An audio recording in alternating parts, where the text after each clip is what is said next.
नमस्कार मित्रों, welcome to my YouTube channel Parth GS. I am Pawan और मैं आज आपके सामने लेकर आया हूँ बीपीएससी प्रीवियस ईयर क्वेश्चन की सीरीज़।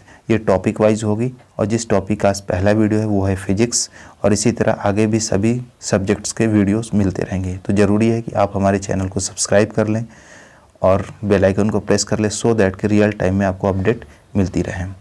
और वीडियो आपको अच्छी लगे तो लाइक, शेयर और कमेंट जरूर कीजिएगा, ठीक है। तो चलिए स्टार्ट करते हैं पहले क्वेश्चन से। पहला क्वेश्चन है, निम्न किसमें न्यूट्रॉन नहीं होता है? तो वो हाइड्रोजन है, ठीक ना। हाइड्रोजन ही एक ऐसा तत्व है जिसके नाभिक में कोई न्यूट्रॉन नहीं होता है, ठीक है। अगले क्वेश्चन की तरफ मूव करते हैं। एंगस्ट्रॉन किसकी इकाई है? एंगस्ट्रॉन जो होती है तरंगदैर्घ्य यानी वेवलेंथ की इकाई है।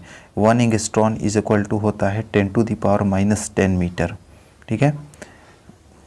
अगर मैं परमाणु की त्रिज्या की बात करूं तो परमाणु की त्रिज्या जो होती है 1 एंगस्ट्रॉन यानी 10⁻10 मीटर होती है, और नाभिक की त्रिज्या की बात करूं तो ये होती है 10⁻15 मीटर, यानी इसी को कहते हैं 1 फेम्टोमीटर या फिर 1 फर्मी, ठीक है। नेक्स्ट क्वेश्चन की तरफ मूव करते हैं। किन में न्यूट्रॉन नहीं होता? Again repeated question. हाँ, प्रकाश वर्ष किसकी इकाई है? प्रकाश वर्ष इकाई होती है, ये है दूरी की, ठीक ना। प्रकाश वर्ष यानी लाइट ईयर किसको कहते हैं? तो प्रकाश द्वारा एक वर्ष में तय की गई दूरी। अच्छा, प्रकाश की निर्वात में चाल कितनी होती है? तो 3 × 10⁸ मीटर पर सेकेंड, ठीक ना। तो इस स्पीड से लाइट एक साल में जितनी भी डिस्टेंस ट्रैवल करता है तो उसको बोलते हैं 1 लाइट ईयर, यानी कि 1 प्रकाश वर्ष। तो देखते हैं 1 लाइट ईयर आखिर ये डिस्टेंस होती कितनी है? तो ये होती 9.46 × 10⁻15 मीटर, ठीक है ना। इसके अलावा डिस्टेंस की एक और यूनिट होती है जिसको बोलते हैं एस्ट्रोनॉमिकल यूनिट। एस्ट्रोनॉमिकल यानी खगोलीय दूरी। तो ये क्या होती है? तो सन है, और ठीक है ना, और ये अर्थ है।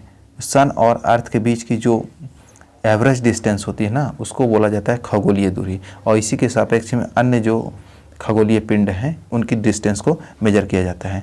तो 1 एस्ट्रोनॉमिकल यूनिट यानी एक खगोलीय दूरी जो होती है वो होती है 1.495 × 10⁻11 मीटर, ठीक है ना।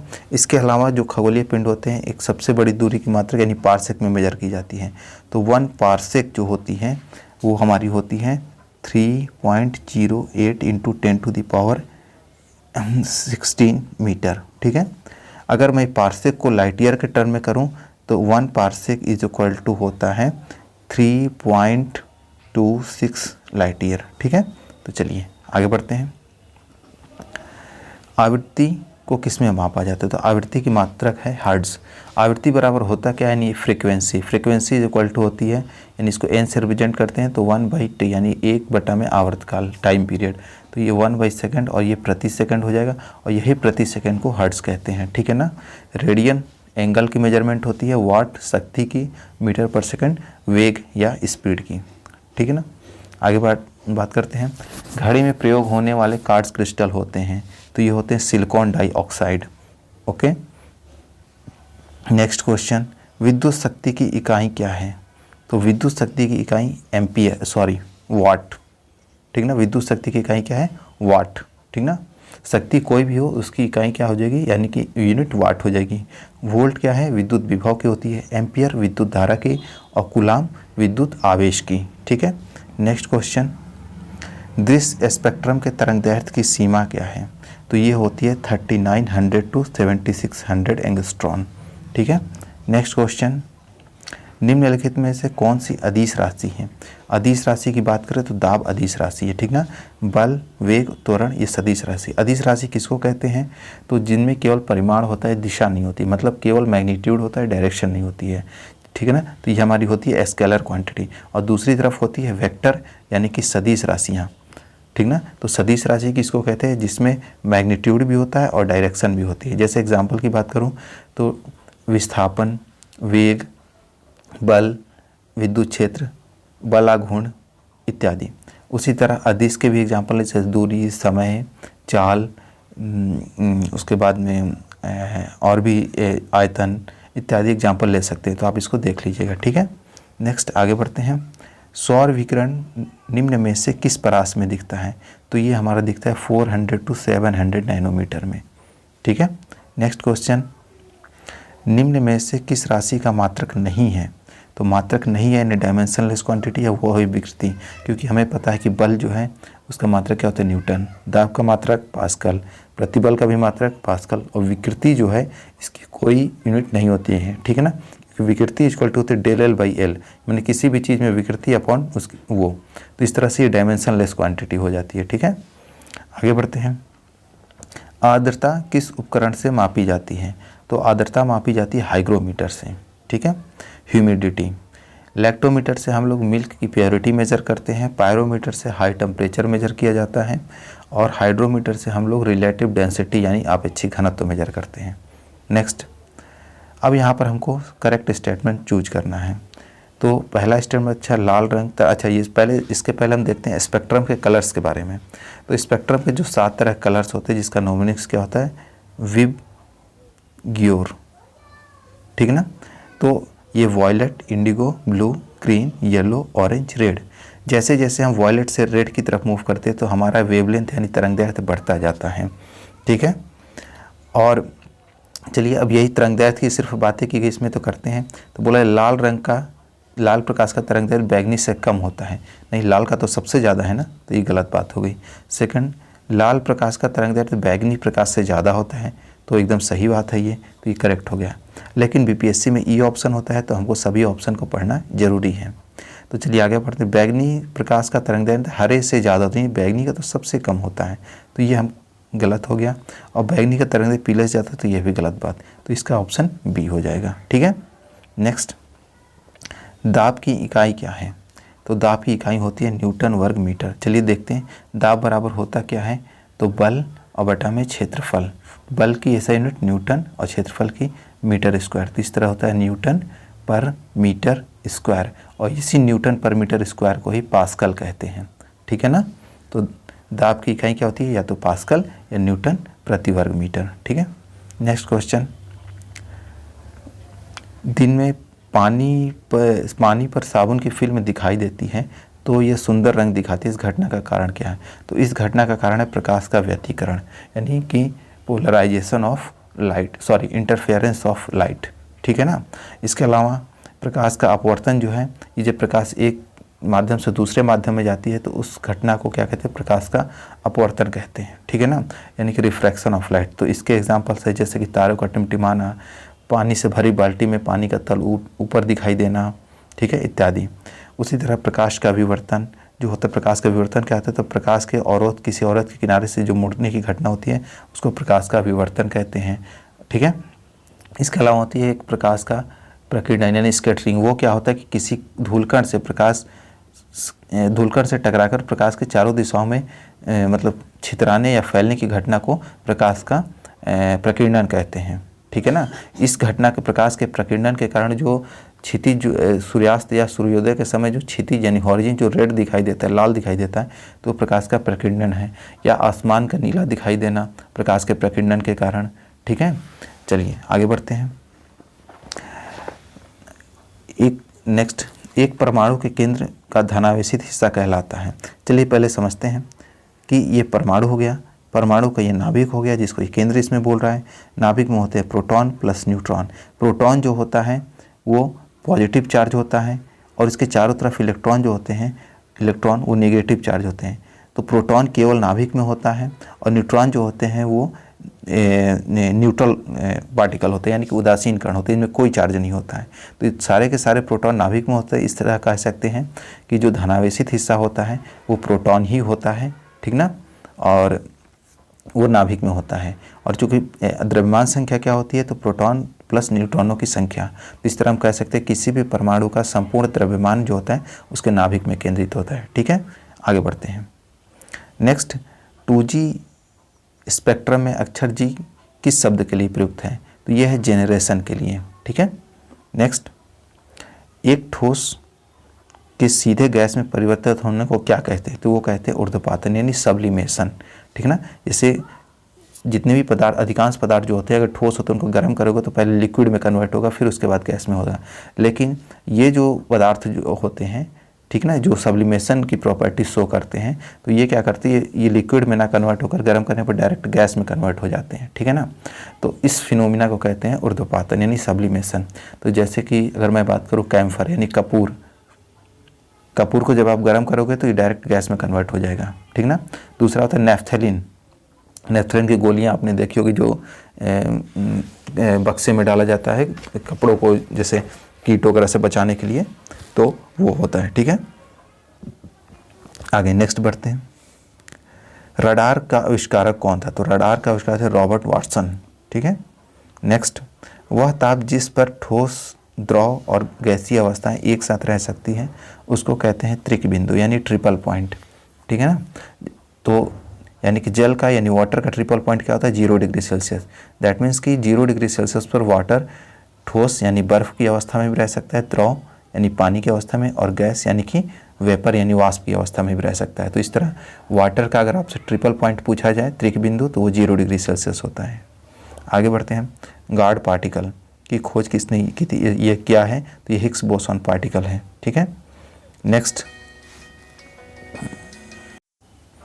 क्वेश्चन, कॉस्मिक किरणें हैं। तो कॉस्मिक किरणें आवेशित कण हैं, कॉस्मिक किरणें हैं ये आवेशित कण हैं, ठीक है। Next question, sir CV Raman को भौतिकी का नोबेल पुरस्कार कब मिला? तो ये मिला था 1930 में, ओके। नेक्स्ट क्वेश्चन, टेलीस्कोप की खोज किस वैज्ञानिक ने की थी? तो ये थे हमारे गैलीलियो साहब। अच्छा, गति के जो सूत्र होते हैं आपने ये पढ़ा होगा कि v = u+at, ठीक ना। फिर आप होता है v² = u² + 2as, और फिर होता है s = ut + ½ at²। ये फॉर्मूले किसने दिए? तो ये गैलीलियो ने दिए थे, ठीक है ना। और गति के जो नियम हैं यानी कि लॉज ऑफ मोशन, ठीक ना, वो न्यूटन ने दिया था। First law, second law, third law तो न्यूटन का था, और ये जो फॉर्मूले हैं ये गैलीलियो के हैं, ठीक है। नेक्स्ट आगे बढ़ते हैं। क्रोमेटोग्राफी की तकनीक का प्रयोग होता है, तो इसका प्रयोग होता है एक मिश्रण से पदार्थों को अलग करने में, ठीक है। नेक्स्ट, लोलक की कालावधि टाइम पीरियड किसके ऊपर निर्भर करती है? तो सबसे पहले इसका फॉर्मूला देखते हैं। तो कालावधि ने टाइम पीरियड इक्वल टू होता है 2π√L/g, ठीक है। तो अब फॉर्मूले पहला क्या कहता है कि द्रव्यमान के ऊपर निर्भर करती है। क्या फॉर्मूले में कहीं आपको द्रव्यमान का रोल यानी m का रोल कहीं दिख रहा है? नहीं, तो इस पर निर्भर नहीं करता है। लंबाई के ऊपर निर्भर करती है, तो यस लंबाई दिख रहा है ना, तो लंबाई के समानुपाती होती है। यदि लोलक की लंबाई बढ़ती है तो आवर्तकाल भी बढ़ेगा, लोलक की लंबाई घटेगी तो आवर्तकाल घटेगा, तो इस पर निर्भर करते हैं। समय के ऊपर क्या कहीं इसमें टी का रोल दिख रहा है टाइम का? नहीं, तो समय के ऊपर निर्भर नहीं करती हैं।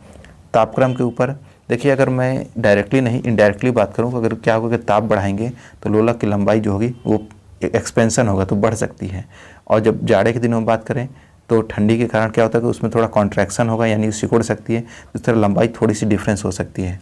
तो अगर वैसे जाए तो चेंज होती है, लेकिन बीपीएससी ने इसका ऑप्शन बी सही माना था, तो हम बी के साथ चलते हैं, ठीक है। आगे बढ़ते हैं। इस सदी की शुरुआत में हवाई जहाज़ का आविष्कार किसने किया था? तो राइट ब्रदर्स ने, ओके। बल गुणनफल है किसका? तो बल इक्वल टू होता है F = ma यानी द्रव्यमान गुणे त्वरण, तो इसका है, ठीक है। आगे बढ़ते हैं।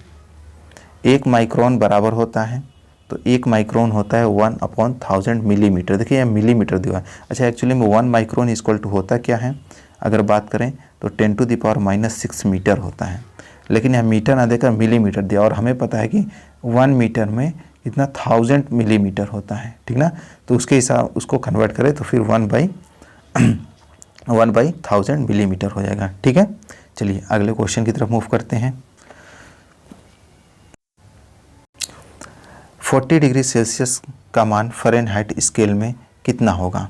इसका फॉर्मूला होता है डिग्री सेल्सियस। इसकी जो निम्न जो होता है यानी कि सबसे क्या होता है मिनिमम पॉइंट होता है स्केल पर 0 होता है और मैक्सिमम 100 होता है। उसी तरह फ़ारेनहाइट का मिनिमम पॉइंट होता है 32 और मैक्सिमम पॉइंट होता है 180। अगर इसी फॉर्मूले को हम फर्दर सॉल्व करते हैं तो ये आता है C/5 = F - 32/9, ठीक ना। तो यहाँ से C क्या दिया आपको? डिग्री सेल्सियस में दिया, यानी C की जगह 40 अगर आप पुट करोगे, ठीक है ना, तो 40/5 यानी कि 8, और ये = 9 इधर जाएगा तो 8 9 जा कितना हो जाएगा हमारा? ये 72 और ये +32, तो ये 104 फ़ारेनहाइट आ जाएगा। ठीक है ना, आप इस फॉर्मूले को याद रखिएगा, C/5 - F - 32/9। Okay, next question, त्वरण ज्ञात करने का सही सूत्र क्या है? तो A = V - U/T। यहाँ V क्या है? फाइनल वेलोसिटी, U क्या है? Initial velocity upon time.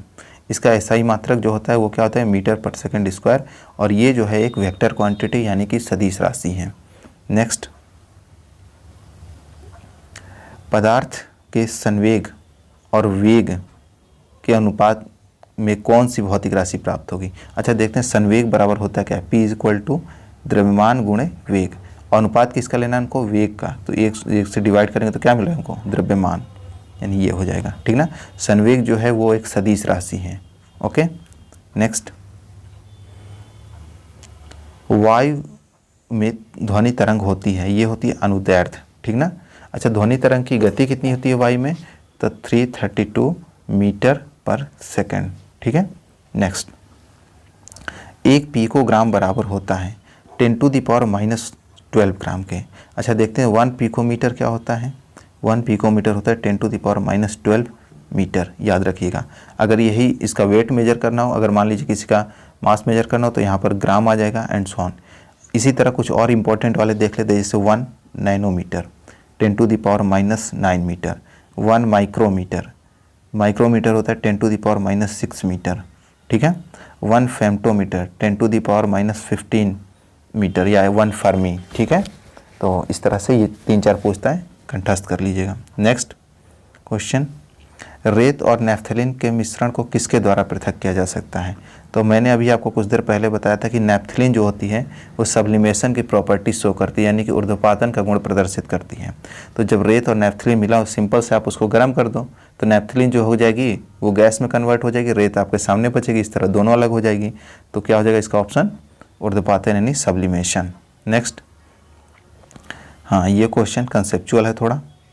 आप एक लिफ्ट में खड़े हैं, लिफ्ट के फर्श पर आपके द्वारा भार द्वारा बल लग रहा है, तो क्या इफेक्ट पड़ेगा? देखिए, जब लिफ्ट है वो डिपेंड करता है कि लिफ्ट का जो एक्सेलरेशन यानी त्वरण कितना है। ठीक ना, तो लिफ्ट का जो त्वरण होता है ना, पृथ्वी के गुरुत्वाकर्षण यानी 9.8 मीटर/सेकंड² से हमेशा कम होना चाहिए। अगर इससे ज़्यादा होगा तो फिर गड़बड़ बात है। तो चलिए देखते हैं, अगर लिफ्ट ऊपर की तरफ जाती है तो आपका भार नीचे की तरफ लगेगा। ठीक ना, ठीक है। अब ये डिपेंड करता है कि हमेशा मैं यहाँ पर ये कंडीशन लेकर चल रहा हूँ कि जो लिफ्ट का त्वरण है वो 9.8 मीटर/सेकंड² से कम है। ठीक है ना, और जब लिफ्ट नीचे की तरफ आएगी, कितने का यहाँ बोल रहा है कि लिफ्ट पहला जो ये है, लिफ्ट के 9.8 मीटर/सेकंड के त्वरण से ऊपर जाते समय शून्य होगा? नहीं, इस समय शून्य, ऊपर जाते समय शून्य नहीं हुआ। लिफ्ट के 9.8 मीटर/सेकंड² के त्वरण से नीचे आते समय शून्य होगा, तो ये सही बात है। ठीक है, लिफ्ट के 9.8 मीटर/सेकंड² के त्वरण से किसी भी दिशा में जाते समय शून्य होगा? नहीं, ये गलत बात है। और लिफ्ट के त्वरण की दर बदलने से प्रभावित नहीं होती, तो ऐसा नहीं होगा, ये होती है। तो हमारा इसमें बी ऑप्शन करेक्ट हो जाएगा। ठीक है, नेक्स्ट आगे बढ़ते हैं। निम्नलिखित में से कौन सा सही सुमेलित नहीं है? प्रश्न के कीवर्ड को पकड़िएगा, नहीं पूछ रहा है इसमें। तो पहला देखते हैं, वोल्ट मीटर विभवांतर मेजर करते हैं, सही बात है। एमीटर विद्युत धारा मेजर करते हैं, सही बात है। पोटेंशियोमीटर विद्युत वाहक बल यानी इलेक्ट्रोमोटिव फोर्स EMF मेजर करता है, सही बात है। और गैल्वेनोमीटर विद्युत प्रतिरोध, नहीं, गलत बात है। ठीक ना, गैल्वेनोमीटर क्या यूज़ करता है? विद्युत धारा। ठीक ना, आगे बढ़ते हैं। निम्न में कौन सा सही सुमेलित नहीं है? अगेन वही रिपीटेड क्वेश्चन आ गया है, तो आपने देखा गैल्वेनोमीटर ये गलत है। आगे बढ़ते हैं। एक समान शुष्क सेल में विद्युत अपघट्य होता है, तो वो होता है अमोनियम क्लोराइड। ठीक ना, इसके अलावा एक और भी चीज़ होती है, तो जिंक क्लोराइड होती है। ठीक है, तो अमोनियम क्लोराइड और जिंक क्लोराइड होती हैं। और मैग्नीज डाइऑक्साइड को कैथोड के रूप में यूज़ किया जाता है। ठीक है ना, चलिए आगे बढ़ते हैं। टरबाइन एवं डायनेमो से बिजली प्राप्त करने के लिए किस ऊर्जा में परिवर्तित करते हैं? तो हमें पता है कि टरबाइन या डायनेमो से अगर विद्युत ऊर्जा प्राप्त करनी होगी तो सबसे पहले उसको घुमाना पड़ता है, मतलब कि उसको मैकेनिकल एनर्जी देनी पड़ती है, यानी यांत्रिक ऊर्जा। तो यांत्रिक ऊर्जा विद्युत ऊर्जा में कन्वर्ट होती है। ठीक है, नेक्स्ट आगे बात करते हैं। डायनेमो अभी मैंने बताया क्या होता है, इसमें यांत्रिक ऊर्जा विद्युत ऊर्जा में परिवर्तित होती है। नेक्स्ट 100 वाट का बिजली का बल्ब है, यदि 10 घंटे जले तो बिजली की खपत क्या होगी। तो 100 वाट हमें पता है कि 1 यूनिट इक्वल टू होती क्या है, तो 1 किलो वाट घंटा यानी आवर। तो जब भी आपको निकालना होगा, ये वाट पावर दिया है तो 100 आवर दिया है तो आवर में लिख दिया, अपॉन 1000 से डिवाइड कर दीजिए तो इससे आपकी यूनिट निकल जाएगी। तो डिवाइड कर रहे हैं तो मुझे आ रही है 1 यूनिट, ठीक ना, तो 1 इकाई। क्लियर है। नेक्स्ट, एक विद्युत मोटर में अच्छा मोटर क्या होता है, हम घरों में यूज़ करते हैं ना पानी चढ़ाने के लिए, तो उसमें क्या होता है, पहले हम उसको इलेक्ट्रिक करंट देते हैं फिर उसके बाद वर्क करता है, मतलब विद्युत ऊर्जा जो है यांत्रिक ऊर्जा में बदल जाती है, यानी कि सी ऑप्शन करेक्ट होगा। ठीक है। नेक्स्ट, 2 समांतर प्रतिरोध वाले सर्किट का कुल प्रतिरोध 1.043 किलो ओम है। यदि एक प्रतिरोधक का मान 2 किलो ओम है तो दूसरे का प्रतिरोधक का मान क्या होगा। चलिए देखते हैं। ये जैसे हम कॉम्बिनेशन ऑफ रजिस्टर से प्रश्न है, ठीक ना, यानी प्रतिरोधों का संयोजन। तो प्रतिरोधों का संयोजन 2 तरह से हो सकता है। एक तो होता है सीरीज कॉम्बिनेशन, ठीक ना, यानी कि जिसको बोलते हैं श्रेणी क्रम संयोजन, और दूसरा होता है पैरेलल कॉम्बिनेशन, जिसको बोलते हैं हम लोग समांतर क्रम संयोजन। सीरीज कॉम्बिनेशन में क्या होता है कि जैसे मान लीजिए आर इक्विवेलेंट यानी कि टोटल, तो जितने भी हैं आप उसको सिंपली ऐड कर दीजिए, ठीक ना। और पैरेलल कॉम्बिनेशन में क्या होता है कि 1/R equivalent equal to 1/R1 plus 1/R2 plus 1/R3 and so on. ठीक है। एक और फैक्ट समझ लीजिए कि जो सीरीज कॉम्बिनेशन में जो हमको आर इक्विवेलेंट मिलेगा यानी समतुल्य प्रतिरोध मिलेगा, उसका मान प्रतिरोध पर जुड़े यानी कॉम्बिनेशन में जुड़े सबसे बड़े प्रतिरोध से भी बड़ा होगा। और पैरेलल में क्या होगा कि कॉम्बिनेशन में जुड़े प्रतिरोधों से उसका मान सबसे जिसका कम होगा उसके या तो बराबर होगा या उससे भी छोटा होगा। ठीक है। तो चलिए पहले एलिमिनेशन मेथड से देखते हैं कैसे इसको सॉल्व करेंगे। कुल प्रतिरोध कितना दिया है समतुल्य इसमें, तो इसमें दिया है समतुल्य 1.043 और ये समझ लीजिए आर इक्विवेलेंट है ये, और ये R1 दिया है, हमको R2 फाइंड आउट करना है। तो पक्का है ये R1 जब दिया है तो इसका मान जो होगा वो सबसे छोटा होगा, यानी कि दिए हुए प्रति यानी 2 से भी छोटा होगा और जो है उससे भी छोटा होगा। तो अब देखते हैं यानी 2 से भी छोटा इसकी वैल्यू होगी। तो हमें यहाँ से बात करेंगे तो ये हमारा ये कैंसिल आउट हो जाएगा, ठीक ना, क्योंकि ये नहीं है तो ये भी नहीं हो जाएगा। और फिर उसके बाद अब देखते हैं इन दोनों में कौन सा होता है, सॉल्व करना पड़ेगा। तो इसका फॉर्मूला अभी मैंने आपको बताया, R equivalent equal to 1/R1 plus 1/R2। तो यहाँ से अगर आप पुट करके सॉल्व करेंगे तो हमें 4.07 किलो ओम मिलेगा। ठीक है। नेक्स्ट आगे बढ़ते हैं। श्वेत प्रकाश को नली में कैसे पैदा करते हैं, तो इसमें आप सीधे कीजिए, तंतु को गर्म कर दीजिए, ठीक ना, तंतु को गर्म करके हम उसको, तंतु मतलब कॉइल को गर्म करके, ठीक ना। आगे बढ़ते हैं। प्रकाश के 7 रंग होते हैं, रंगों को अलग करने का क्या तरीका है, ठीक ना। तो एक प्रिज्म से रंगों को अलग किया जा सकता है, फिल्टर से, पौधों से, रंगों से। तो यहाँ पर एक प्रिज्म से रंगों को अलग अलग किया जा सकता है। ठीक है। नेक्स्ट आगे बढ़ते हैं। आइंस्टाइन को नोबेल प्राइज़ किस कार्य पर मिला था, तो वो मिला था प्रकाश विद्युत प्रभाव पर। ठीक है। नेक्स्ट आगे बढ़ते हैं। एक ऐसी ऐनक जिसके लेंस की शक्ति +2 डायोप्टर हो, इसकी फोकस दूरी क्या होगी। ठीक है। तो हमें पता है कि जो लेंस की शक्ति यानी पावर ऑफ लेंस जो होती है वो क्या होती है, ये फोकस के अपोजिट होती है, ठीक ना। तो यहाँ पर क्या है डायोप्टर, तो 1/2 अगर हम लेते हैं तो ये कितना आ जाएगा, और ये फोकस दूरी किस में होनी चाहिए, सेंटीमीटर में। तो यहाँ पर अगर बात करें तो ये कितना हो जाएगा हमारा 50, ठीक ना, 0.5 यानी कि 50 सेंटीमीटर। ठीक है। नेक्स्ट आगे बढ़ते हैं। विद्युत उत्पन्न करने के लिए कौन सी धातु का उपयोग होता है, तो यहाँ पर हम यूज़ करते हैं यूरेनियम। ये बात किया जा रहा है नाभिकीय रिएक्टर जो होते हैं ना, उसमें कौन सी धातु यूज़ की जाती है, तो यूरेनियम का। ठीक है, उत्पन्न करने के लिए।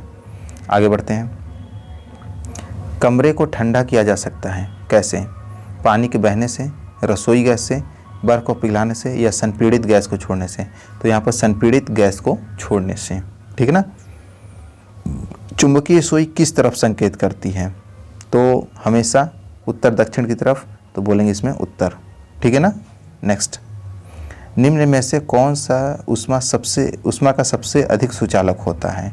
तो इसमें ऊष्मा का सबसे अच्छा सुचालक जो हो जाएगा वो होगा हमारा तांबा, ठीक है ना, कॉपर ऊष्मा का सबसे अच्छा सुचालक होगा।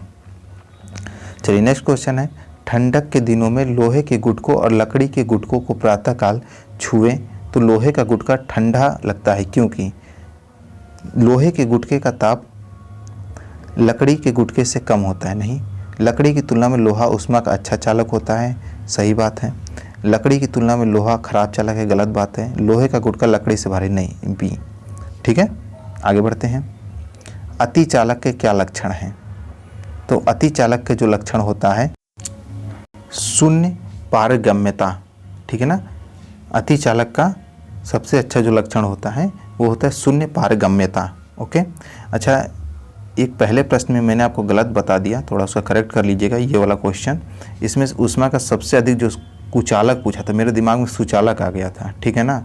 तो कुचालक जो होता है वो पारा होता है, ठीक है, यानी कि नॉन कंडक्टर, ठीक है ना। नेक्स्ट आगे बढ़ते हैं, एक गर्मी का पंखा गर्मी के मौसम में आराम की अनुभूति पैदा करता है, क्योंकि वो क्या करता है, पसीना को तेज़ी से हमारा पसीना जो है उसके कारण तेज़ी से वाष्पित हो जाता है, ठीक ना, इस कारण से ऐसा होता है। नेक्स्ट आगे बढ़ते हैं, कमरे में रखा रेफ्रिजरेटर का दरवाज़ा अगर खोल दे तो क्या होगा? तो अगर कमरे में रखा रेफ्रिजरेटर का अगर आप दरवाज़ा खोल देंगे तो कमरे का जो टेम्परेचर होगा, यानी ताप होगा, थोड़ा सा बढ़ जाएगा, ठीक ना। तो आप अंततः कमरे को थोड़ा गर्म कर सकते हैं। ओके, नेक्स्ट, यदि रेफ्रिजरेटर के दरवाजे को कुछ घंटों के लिए खुला छोड़ दे तो कमरे का तापमान क्या होगा? तो वो हो जाएगा, बढ़ जाएगा, ठीक है। नेक्स्ट, पढ़ने में काम आने वाले ग्लास लेंस किस प्रकार के लेंस होते हैं? तो ये होते हैं उत्तल, यानी जिसको आवर्धक लेंस यानी मैग्नीफाइंग ग्लास कहा जाता है, तो वो होते हैं उत्तल लेंस, ठीक है। नेक्स्ट क्वेश्चन की तरफ मूव करते हैं, इसमें से हमको रॉन्ग स्टेटमेंट चूज करना है। कपास गर्मियों में कपड़े के रूप में उपयोग करने के लिए उपयुक्त है, क्योंकि वो नमी को सोखता है। आगे पढ़ते हैं, सीढ़ी बनाने के लिए पॉलीकार्बोनेट का उपयोग किया जाता है। नेक्स्ट पढ़ते हैं, एक्रेलिक को कृत्रिम रेशम भी कहा जाता है, क्योंकि यह कपास से तैयार होता है लेकिन रेशम की तरह चमकता है। टेफ्लॉन का उपयोग नॉन स्टिक रसोई के सामान की कोटिंग के लिए किया जाता है। इसमें से हमको चूज करना था गलत, ठीक है ना। तो हम अगर गलत की तरफ जाते हैं तो यहाँ पर हमारा जो रॉन्ग स्टेटमेंट है वो है ये, एक्रेलिक को कृत्रिम रेशम भी कहा जाता है, ये हमारा गलत स्टेटमेंट है, ठीक ना, क्योंकि एक्रेलिक को कृत्रिम रेशम नहीं, कृत्रिम ऊन कहा जाता है, ठीक है ना। और रेयान को कृत्रिम रेशम कहते हैं, रेयान, ठीक ना, जो रेयॉन होता है उसको हम लोग क्या कहते हैं, कृत्रिम रेशम कहते हैं, और एक्रेलिक को कृत्रिम ऊन कहते हैं। बाकी ये सब सही है स्टेटमेंट, और गलत पूछा था तो हमारा गलत ये वाला है, ठीक है। आगे बढ़ते हैं, दर्पण के सामने खड़े व्यक्ति को अपना प्रतिबिंब अपने से बड़ा लगता है, इसका तात्पर्य क्या है? तो इसका तात्पर्य है कि वो जो दर्पण है ना वो किस प्रकार का है, अवतल है, क्योंकि हमें पता है उत्तल दर्पण से हमेशा छोटा प्रतिबिंब बनता है, ठीक ना, छोटा और सीधा। और अवतल दर्पण से एक कंडीशन होती है, जैसे मान लीजिए ये अवतल दर्पण हो गया, इसके जब ये फोकस और ये होता है पोल, फोकस और पोल के बीच में कोई ऑब्जेक्ट को पुट करते रखते हैं तो उसका प्रतिबिंब जो होता है वो बड़ा बनता है, और वो जो होता है काल्पनिक होता है, दर्पण के पीछे बनता है, ठीक ना। तो ये इसमें समतल में क्या होता है कि वस्तु के बराबर साइज का बनता है, ठीक है। आगे बढ़ते हैं, नेक्स्ट क्वेश्चन, दो उत्तरोत्तर श्रृंग अथवा दो उत्तरोत्तर गर्त के बीच की दूरी को क्या कहते हैं? तो उसको कहा जाता है एम्पलीट्यूड, तरंग दैर्ध्य, ठीक ना। ये होता क्या, जैसे मान लीजिए वेव है, ठीक है, तो ये जो इसका ये वाला पार्ट होता है इसको कहते हैं गर्त, या तो दो क्रमागत गर्त, और इस वाले भाग को बोलते हैं श्रृंग, तो या दो क्रमागत श्रृंग के बीच की जो दूरी होती है उसको तरंग दैर्ध्य यानी वेवलेंथ कहते हैं, ठीक है। आगे बढ़ते हैं, जब प्रकाश एक माध्यम से दूसरे माध्यम में जाता है तो निम्न में से कौन सा या कौन सी नहीं बदलता है? तो वो जो नहीं बदलने वाली चीज़ होती है आवृत्ति होती है। जब प्रकाश एक माध्यम से दूसरे माध्यम में जाता है तो उसका तरंगदैर्ध्य बदल जाता है, और जब तरंगदैर्ध्य बदलेगा तो उसका वेग भी बदल जाता है। अपवर्तनांक भी, अपवर्तनांक तो माध्यम का होता है तो बदलेगा ही जब माध्यम बदलेगा तो, ठीक है ना। तो वेग भी बदलता है, तरंगदैर्ध्य भी बदलता है। जो नहीं बदलती है वो चीज़ होती है आवृत्ति, ठीक ना, फ्रीक्वेंसी, याद रखना। आगे बढ़ते हैं। प्रकाश किरणों की प्रकृति होती है, तो प्रकाश किरणों की जो प्रकृति होती है वो कण और तरंग दोनों के समान होती है, ठीक ना, कण और तरंग दोनों के समान होती है, ठीक है। आगे बढ़ते हैं। आकाश नीला लगता है क्योंकि सूर्य के प्रकाश में नीला रंग सबसे अधिक है। लघु तरंग दीर्घ तरंगों की अपेक्षा वायुमंडल द्वारा अधिक प्रकीर्ण होती है। नीला रंग क्षेत्र अधिक नेत्र को अधिक सुग्राही है, और वायुमंडल दीर्घ तरंगदैर्ध्य को लघु तरंगदैर्ध्य की अपेक्षा अधिक अवशोषित करता है। तो इसका सही ऑप्शन हो जाएगा बी, लघु तरंग दीर्घ तरंगों की अपेक्षा वायुमंडल द्वारा अधिक प्रकीर्ण होती है, ठीक है। नेक्स्ट, बर्फ का एक टुकड़ा पानी से लबालब भरे बीकर में तैर रहा है। जब बर्फ पूरी तरह पिघल जाए तो क्या होगा? तो कुछ नहीं होगा, जल स्तर नहीं बदलेगा, ठीक है ना, वही का वही रहेगा। आगे बढ़ते हैं।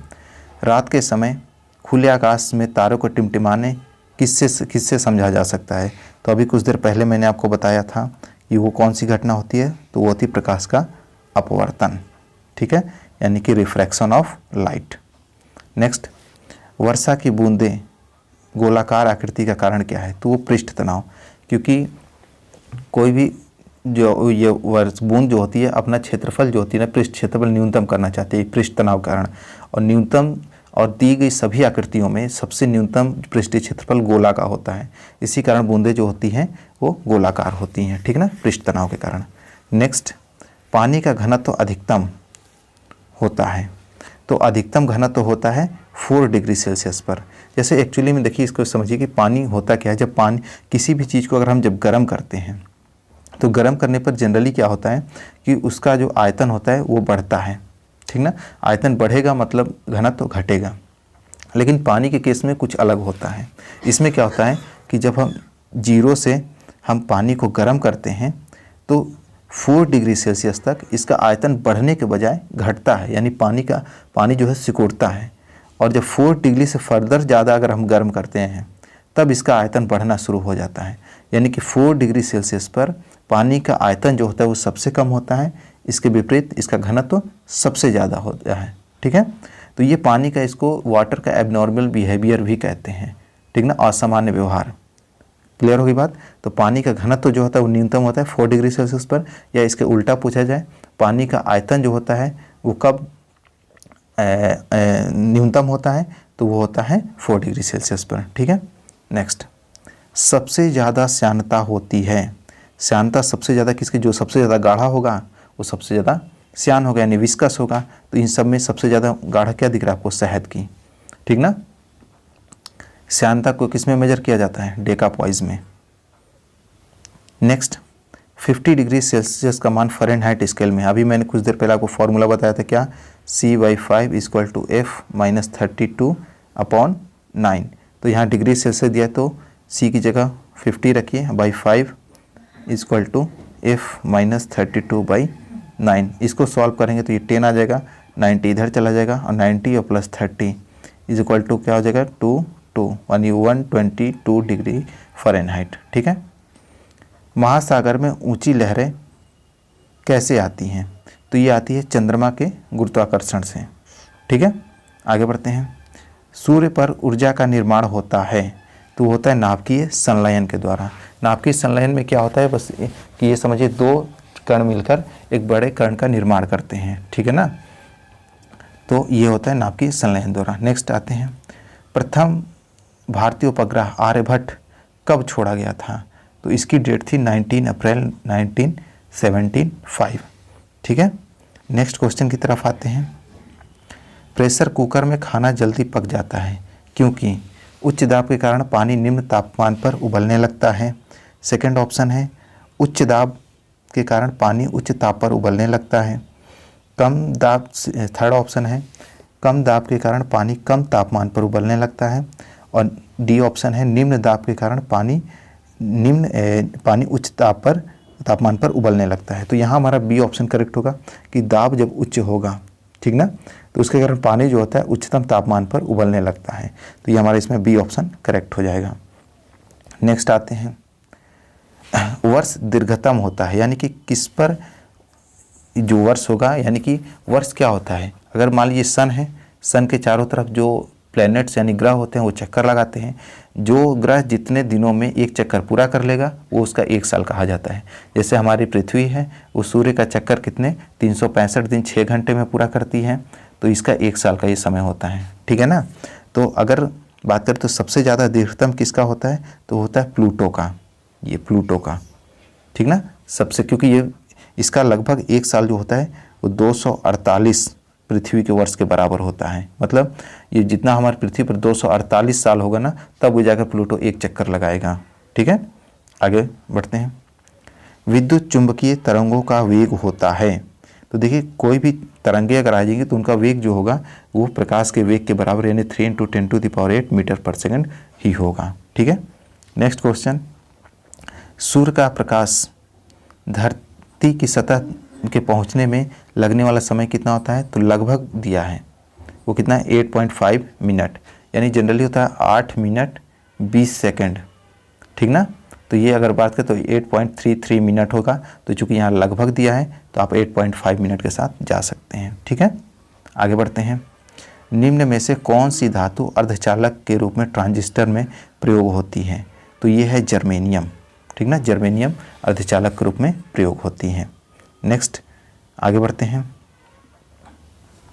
परमाणु नाभिक के अवयव हैं। मैंने अभी कुछ देर पहले आपको बताया था नाभिक में कौन कौन होते हैं, तो प्रोटॉन और न्यूट्रॉन होते हैं, ठीक है।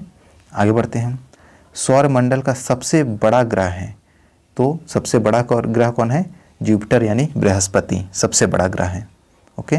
नेक्स्ट बात करते हैं, पृथ्वी निम्न में से कौन सी धातु रोशनी के बल्बों के फिलामेंट के रूप में प्रयोग होती है, तो वो क्या होती है, टंगस्टन, ओके। नेक्स्ट, निम्न में से कौन सा विकल्प गलत पूछ रहा है, तो ध्यान से पढ़िए इसको। नाभिक के अंदर प्रोटॉन और इलेक्ट्रॉनों की उपस्थिति के कारण परमाणु विद्युता उदासीन, भाई नाभिक के अंदर बोल रहा है, नाभिक के अंदर प्रोटॉन इलेक्ट्रॉन नहीं बल्कि प्रोटॉन और न्यूट्रॉन होते हैं, तो ये ऑप्शन गलत है, ठीक है, ये गलत पूछ रहा है। चलिए चूंकि ई ऑप्शन भी है तो हमको सबको पढ़ना पड़ेगा, तो एक तो पकड़ें। इलेक्ट्रॉन ऋणावेशित होते हैं तथा इनका द्रव्यमान नगण्य होता है, नहीं, इलेक्ट्रॉन का तो द्रव्यमान होता है ना 1.6 × 10⁻³ kg, तो नगण्य पूछ रहा है, तो ये भी गलत है, तो अब तो ये ऑप्शन जाने वाला है। अगला पढ़ते हैं, परमाणु संख्या, एक तत्व के परमाणु में प्रोटॉनों की संख्या होती है, तो ये सही बात है, ठीक है। नेक्स्ट बात करते हैं, समस्थानिक परमाणु ईंधन के रूप में चिकित्सा क्षेत्र कार्बन डेटिंग आदि में उपयोग होते, तो ये भी सही बात है। तो चूंकि हमारा 1 और ये गलत है तो हमारा ई ऑप्शन इसमें करेक्ट हो जाएगा, ठीक है। नेक्स्ट आगे बढ़ते हैं, बिजली की खपत का बिल किसके मापन पर आधारित होता है, तो ये होता है वाट पर। हमने अभी देखा था कि 1 यूनिट जो होती है वो कहते हैं 1 किलोवाट घंटा, ये क्या है, पावर की यूनिट है, तो वाट यानी शक्ति, तो इस पर हमको केवल 1 हो जाएगा, ठीक है। आगे बढ़ते हैं, निम्नलिखित में से कौन सा वैकल्पिक ऊर्जा का सबसे बड़ा भंडार है, तो वैकल्पिक ऊर्जा का जो सबसे बड़ा भंडार है वो हमारी सौर ऊर्जा है, ठीक है ना, सोलर एनर्जी। आगे बढ़ते हैं, निम्नलिखित में सबसे भारी धातु कौन है, तो सबसे भारी धातु इनमें से हो जाएगी यूरेनियम, ठीक है। नेक्स्ट आगे बढ़ते हैं, परमाणु बम किस सिद्धांत पर कार्य करता है, तो परमाणु बम जो होता है ये नाभिकीय विखंडन के सिद्धांत पर काम करता है, और नाभिकीय विखंडन की अनियंत्रित अभिक्रिया होती है, ठीक ना। और जो हाइड्रोजन बम होता है, ठीक ना, ये नाभिकीय संलयन के सिद्धांत पर काम करता है, और नाभिकीय संलयन की अनियंत्रित अभिक्रिया होती है, ठीक है ना। तो परमाणु बम जो हो जाएगा वो नाभिकीय विखंडन, हाइड्रोजन बम जो हो जाएगा वो नाभिकीय संलयन, सूर्य की ऊर्जा का स्रोत क्या होता है, तो नाभिकीय संलयन, ठीक है। आगे बढ़ते हैं,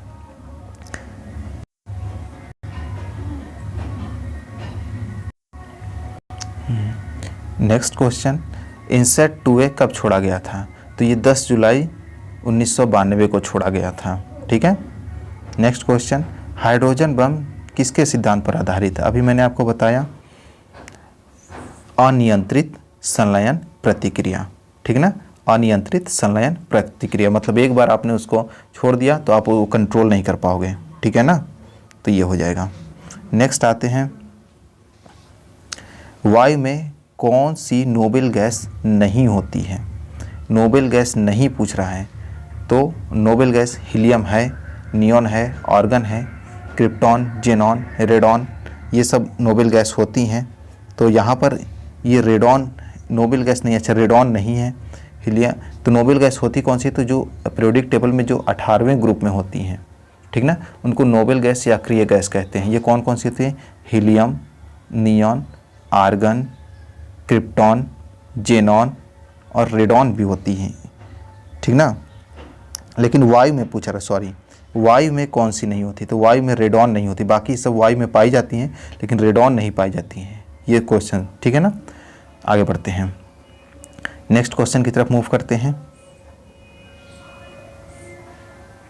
चलिए, ये प्रश्न है जो रिसेंटली 67 री एग्ज़ाम में पूछे गए हैं उसमें, ठीक ना। वॉशिंग मशीन का कार्यकारी सिद्धांत क्या है, तो वॉशिंग मशीन जो होती है वो अपकेंद्रण के सिद्धांत पर कार्य करती है, ठीक है। नेक्स्ट है, प्रकाश की गति निम्न में से किस माध्यम में न्यूनतम होगी, तो जिस माध्यम का घनत्व ज़्यादा होगा उसमें न्यूनतम होगी, ठीक है ना। तो इसमें सबसे ज़्यादा किसना, शीशा, इसमें जो होगी प्रकाश की गति न्यूनतम होगी, ठीक है। आगे बढ़ते हैं, या बोले तो जिस माध्यम का अपवर्तनांक ज़्यादा होगा उसमें प्रकाश की गति न्यूनतम होगी, ठीक है। नेक्स्ट बात करते हैं, निम्न में कौन सी राशि सदिश राशि नहीं है, आपसे नहीं पूछ रहा है, तो बल आगुण सदिश राशि है, विस्थापन सदिश है, वेग सदिश है, गति नहीं है, ठीक ना, तो गति हो जाएगा। नेक्स्ट, यदि धरती के घूमने की घूर्णन गति बढ़ा दी जाए तो भूमध्य रेखा पर पिंड के वजन पर क्या प्रभाव पड़ेगा, ठीक ना। तो यहाँ पर जो उत्तर होगा, तो जब इसको बढ़ाएंगे तो होगा क्या कि जो जी का मान होगा यानी गुरुत्वाकर्षण का मान जो होगा उसका मान जो होगा वो कम हो जाएगा, यानी कि जी का मान जैसे अभी होता है नॉर्मली 9.8 मीटर पर सेकंड स्क्वायर, तो ये कम हो जाएगा, ठीक ना। और जब जी का मान कम होगा तो भूमध्य रेखा पर जो किसी पिंड का वजन जो होगा वो भी क्या हो जाएगा, कम हो जाएगा, तो क्या हो जाएगा, यहाँ पर घट जाएगा, ठीक है। नेक्स्ट क्वेश्चन, गति को सर्वप्रथम किसने परिभाषित किया था, तो ये थे गैलीलियो साहब ने, ओके। गति के जो 3 नियम दिए थे वो। नेक्स्ट, किस नियम के अनुसार समान ताप और दाब पर सभी गैसों के निश्चित आयतन में अणुओं की संख्या समान होती है, तो वो होता है एवोगैड्रो का नियम, ठीक ना। अच्छा, एवोगैड्रो नंबर क्या होता है, तो 6.022 × 10⁻23, मतलब 1 मोल में या 1 ग्राम अणु या 1 ग्राम परमाणु में जो परमाणुओं या अणुओं की संख्या कितनी होगी, तो एवोगैड्रो नंबर के बराबर होगी, ठीक है। चलिए आगे बढ़ते हैं, अपेक्षिकता या सापेक्षिकता यानी कि थ्योरी ऑफ रिलेटिविटी किसने दिया था, तो अल्बर्ट आइंस्टाइन ने दिया था, ठीक है। नेक्स्ट, एक संवाहक तापक्रम परिवर्तन के कारण इसमें विभव में परिवर्तन होता है, एक संवाहक तापक्रम परिवर्तन के कारण इसमें विभव में परिवर्तन होता है, तो ये क्या हो, ये कौन सा प्रभाव है, तो ये हो जाएगा हमारा सीबेक इफेक्ट, ठीक है ना। चलिए इसको समझते हैं। सीबेक इफेक्ट में क्या होगा, जैसे मान लीजिए वायर है, ठीक ना, वायर में हमने क्या किया कि दोनों सिरों पर हमने अलग अलग टेम्परेचर कर दिया, तो जब टेम्परेचर मान लीजिए यहाँ पर जैसे हमने कर दिया 10 डिग्री सेल्सियस और यहाँ पर मान लीजिए हमने कर दिया 90 डिग्री सेल्सियस, तो ये टेम्परेचर में डिफरेंस के कारण क्या होगा कि एक यहाँ पर पोटेंशियल डिफरेंस क्रिएट होगा, जिस कारण से विद्युत धारा प्रवाहित होने लगेगी, इसको बोलते हैं सीबेक। और सीबेक का ठीक उल्टा होता है पेल्टियर प्रभाव, ठीक है ना। और थॉमसन इफेक्ट क्या होता है, थॉमसन इफेक्ट में होता है कि यदि किसी तार के सिरों को अगर नियत ताप पर रख देते हैं और बीच वाले भाग को, जैसे ये दोनों को मैंने कांस्टेंट टेम्परेचर पर रखा और बीच वाले भाग को अगर हम गर्म करते हैं ना, तो जो और साथ में विद्युत धारा भी प्रवाहित की जाती है ना, तो पहला जो आधा भाग होता है वो ठंडा और दूसरा आधा भाग गर्म हो जाता है, तो ये हमारा होता है थॉमसन इफेक्ट। तो क्लियर हो गया।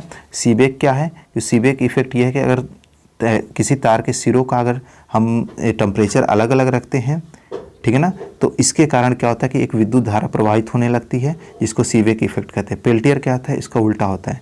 अगर तारक चाल ये जो कंडक्टिंग वायर है, तो वायर के अगर दोनों सिरों हम विद्युत धारा प्रवाहित करते हैं तो इनके बीच में एक क्या होता है कि जंक्शन पर एक ऊष्मा बनना शुरू हो जाती है, ठीक है ना। और थॉमसन इफेक्ट क्या होता है कि दोनों सिरे का जब ताप को अगर हम नियत रख देते हैं और बीच से हम गर्म करते हैं और साथ में विद्युत धारा प्रवाहित करते हैं तो पहला आधा भाग जो एक गर्म हो जाएगा और दूसरा आधा भाग ठंडा हो जाएगा, तो ये होता है थॉमसन इफेक्ट। तो इसका आंसर क्या हो जाएगा, सीबेक इफेक्ट। नेक्स्ट आगे बढ़ते हैं। आवर्धक कांच में किस प्रकार के लेंस का प्रयोग किया जाता है। तो आवर्धक कांच जो होता है, इसके पहले भी क्वेश्चन मिला था हमको, तो ये होता है उत्तल लेंस यानी मैग्नीफाइंग ग्लास, ठीक है। नेक्स्ट आगे बढ़ते हैं। चुंबकत्व का अनुचुंबकीय सिद्धांत निम्न में से किससे प्रदर्शित होता है। तो अनुचुंबकीय सिद्धांत इसमें से जो प्रदर्शित करने वाला होगा, एक मिनट, तो इसका आंसर हो जाएगा प्लेटिनम, ठीक है। तो इसी के साथ हमने फिजिक्स के सारे इंपॉर्टेंट क्वेश्चन को कंप्लीट कर दिया है। कुछ एक दो प्रश्न छूटे हैं, जैसे कि पूछा है फ्यूज तार किसका बना होता है, ठीक ना, तो नाइक्रोम का बना होता है। तो इस तरह के क्वेश्चन एक दो छूटे हैं, नहीं तो ऑलमोस्ट सारे प्रश्नों को मैंने कवर कर दिया है। और आप इसको स्पीड बढ़ाकर दोबारा आप देख सकते हो और इससे आप एक अंदाज़ा लगा सकते हो कि डिफ़िकल्टी लेवल क्या होती है। और एक कोई बुक जो भी आप पढ़ रहे होगे आप उसको रिवीजन कीजिए, इसमें क्वेश्चन ज़्यादा डिफ़िकल्ट नहीं होते हैं। और किसी भी चीज़ के एग्जाम्पल्स याद, जैसे कि प्रकाश का अपवर्तन, प्रकाश का परिवर्तन, या कोई भी जो ऐसे सिद्धांत है, जैसे हमने देखा अभी सीबेक इफेक्ट, तो वगैरह इसके एग्जाम्पल्स वगैरह आप पढ़िए, ठीक ना, एग्जाम्पल्स पर जोर दीजिए। चलिए, बीपीएससी 68 बीपीएससी में बहुत कम दिन बचे हैं, तो आप रिवीजन करते रहिए। और होप थैंक्स फॉर वाचिंग, और मिलते हैं अगले टॉपिक के साथ में, ठीक है।